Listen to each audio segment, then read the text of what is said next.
আজি ভাদ মাহৰ 3 তাৰিখ নি দিলিবা 3 তাৰিখ যিহেতু ভাদ আৰু আহিন আমি শৰৎকাল বুলি কওঁ। এই শৰৎকালৰ প্ৰথম ভাগতে আমাৰ যিটো প্ৰভাতী খোজ মৰ্ণিং ৱাক আমি কৰি আছোঁ।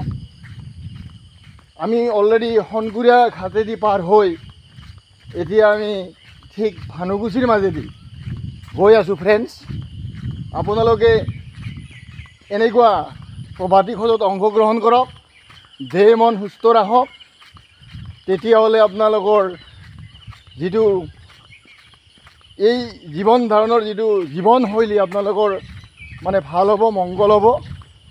আপোনালোকে আগবাঢ়ি আহক মৰ্ণিং ৱাকৰ কাৰণে, আমাৰ লগত সহযোগ কৰক। য'ত নেকি গংগা পুখুৰীত মানে এইজন ব্যক্তিয়ে, তেখেতৰ নামটো ধন শৰ্মা নামৰ এজন ব্যক্তিয়ে প্ৰায় 3 বজাৰ পৰা সাঁতুৰি আছে। আমি তেখেতকো আপোনালোকক দেখুৱাম সময় পালে। এতিয়া আমি ঠিক ভানুকুছিৰ মাজেৰে যোৱা আমাৰ দামালঘাটলৈ যোৱা থেথা গয়থানলৈকে যোৱা যিটো ৰাস্তা সিপিনে ঠিকে আছে। আমি যিটো কালাৰ হাটখোলা যোৱা ৰাস্তা আৰু ইপিনে থেথা গয়থান ঢকুৱা যোৱা ৰাস্তা আৰু ইপিনে দামালঘাট, ইপিনে শংকুৰীয়া, এই চাৰিআলিৰ চকটোলৈকে যাই আছোঁ। তাৰ পৰাই আমি ঠিক দামালঘাটেদি ঘৰলৈকে যাম। এয়া চাওক, এয়া শৰৎকালৰ আৰম্ভণিতে আমাৰ প্ৰভাতী খোজ মৰ্ণিং ৱাক। ফ্ৰেণ্ডছ, এইটো হৈছে গোপাল মন্দিৰ ভানুকুছিৰ। ইয়াতে মানে মাঘৰ মাহত মানে ঠিক গোপালক চিন্তা কৰে। এইখন হৈছে বৃহৎ খেতিপথাৰ কালাগড় আছে, শংকুৰীয়া আছে, মৌৰা আছে। গোটেই মানুহৰে মাটি আছে, ইয়াত খেতি কৰে। আকাশ এতিয়া শুকুলা মেঘে মানে ভৰি আছে। শৰৎকালত শুকুলা মেঘটো আহি যায়, এইটো মানে এটা নিয়ম আমাৰ অসমত। তাৰ কিছুদিন পিছত আকৌ পানীবিলাক স্বচ্ছ হ'ব, যিহেতু শৰৎকাল মানে জলাশয়বিলাকৰ। চাওক ফ্ৰেণ্ডছ, এই শৰৎকালৰ কিমান ধুনীয়া পৰিৱেশ। ফ্ৰেণ্ডছ চাওক, আপোনালোকে শৰৎকালৰ মৰ্ণিং ৱাকত মৰ্ণিং ৱাক কৰক, উপভোগ কৰক। শৰৎকালৰ ৰাতিপুৱাৰ পৰিৱেশটো আপোনালোকে উপভোগ কৰক। চাওক ফ্ৰেণ্ডছ, এই শৰৎকালৰ এয়া আমাৰ অসমৰ ৰাস্তা ঘাটৰ পৰিৱেশ। দিলীপ দাটো মানে পূৰা সদায় খোজকাঢ়ি থাকে। মই নিয়মিত নহয় যদিও আহোম আৰু নিয়ম মানে এনেকুৱা। আমি আগতে বঙাইগাঁৱত আছিলোঁ, নিয়মিত হ'ব পৰা নাই। এতিয়া যিটো নলবাৰী ডিষ্ট্ৰিক্টলৈ আহিলোঁ, নিয়মিত হ'ম। এয়া চাওক ফ্ৰেণ্ডছ, কিমান ধুনীয়া পৰিৱেশ শৰৎকালৰ। ধানবিলাক সেউজীয়া হৈছে পথাৰত। কিছুদিন পিছত আজি সেউজীয়া হৈছে, কিছুদিন পিছত সোণালী হ'ব। তাৰপিছত আমাক সোণগুটি দিব, তেতিয়া আমাৰ পেট পুৰিব। এয়া আমাৰ হ'ল ধৰিত্ৰীৰ নিয়ম, এয়া আমাৰ খেতি পথাৰৰ নিয়ম।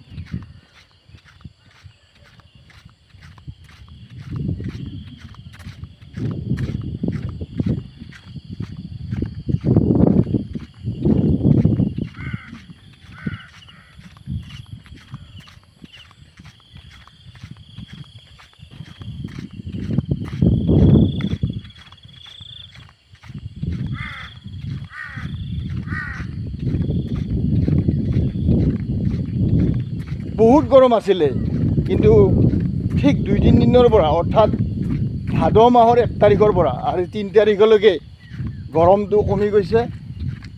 মৌচুমী বায়ু সোমাইছে, দক্ষিণ পশ্চিম মৌচুমী বায়ু অসমত। যিহেতু জুনৰ পৰা ছেপ্টেম্বৰলৈকে মৌচুমী বায়ু আমাৰ অসমত সোমায় বা ভাৰতবৰ্ষত সোমায়। এতিয়াও এইটো আমাৰ দ্বিতীয় মৌচুমী বায়ুৰ ত্ৰাণ অসমত অলপ লোৱাৰ কাৰণে ঠিক যোৱাকালিৰ পৰা মানে অলপ বৰষুণ হৈছে, খেতি বাতিৰ কাৰণে ভাল হৈছে।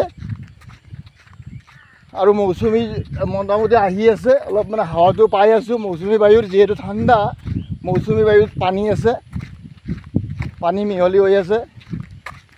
এই মৌচুমী বায়ুৱে মানে শৰতৰ যিটো আগমনী নমাই আনিছে, ঠাণ্ডা কৰিছে পৰিৱেশটো। আপোনালোকে এনেকৈ ৰাতিপুৱাৰ পৰিৱেশত মৌচুমী বায়ু সেৱন কৰক, স্বাস্থ্য সুস্থ ৰাখক। যিহেতু 100% অক্সিজেনে ভৰপূৰ হৈ আছে এতিয়াৰ সময়ত বা ৰাতিপুৱাৰ সময়ত থাকে, সেইকাৰণে আপোনালোকে ৰাতিপুৱাই আপোনালোকে মৰ্ণিং ৱাক কৰক, হাৱা লওক। সেইকাৰণে কয় যে ৰাতিপুৱাৰ হাৱা 1000 টকাত দাৱা। আমাৰ অসমত এটা মানে বচন আছে, ৰাতিপুৱাৰ যিটো হাৱা তাৰমানে 1000 টকাৰ দাৱাইও কাম নকৰে।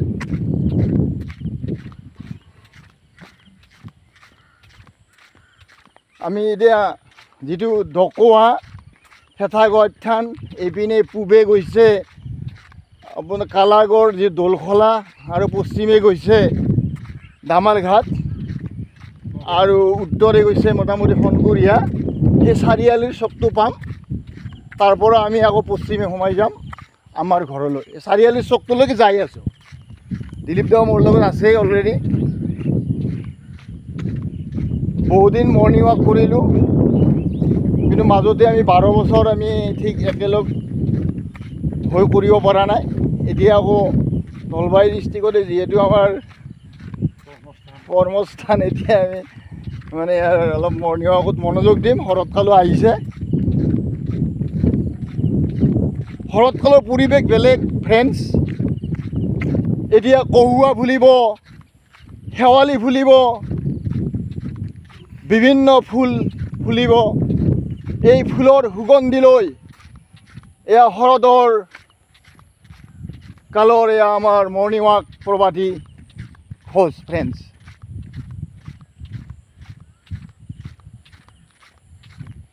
তাৰপিছত আহিব বিভিন্ন আমাৰ অসমত অনুষ্ঠান, পূজা আহিব, শংকৰদেৱ জন্ম উৎসৱ আহিব, বিভিন্ন অনুষ্ঠান আহিব আহিন মাহত। তাৰপিছত কাতি বিহু আহিব। এই শৰতৰ মজাই বেলেগ অসমত ফ্ৰেণ্ডছ। পৃথিৱীত এই শৰৎকালত কিছুমান অনুষ্ঠান আছে যদিও অসমত মানে কম নহয়। এই শৰৎকালত এই অনুষ্ঠানে মানুহৰ কাম কৰাৰ যি স্পৃহা আগ্ৰহ বঢ়ায়। এই আমি আমি আমি আমি চাৰিআলি পাম ফ্ৰেণ্ডছ, এতিয়া পাম, পাইছোঁৱে, অলপ দূৰ গ'লে পাম। তাৰপিছত আমি পশ্চিমে সোমাই যাম আমাৰ ঘৰলৈ।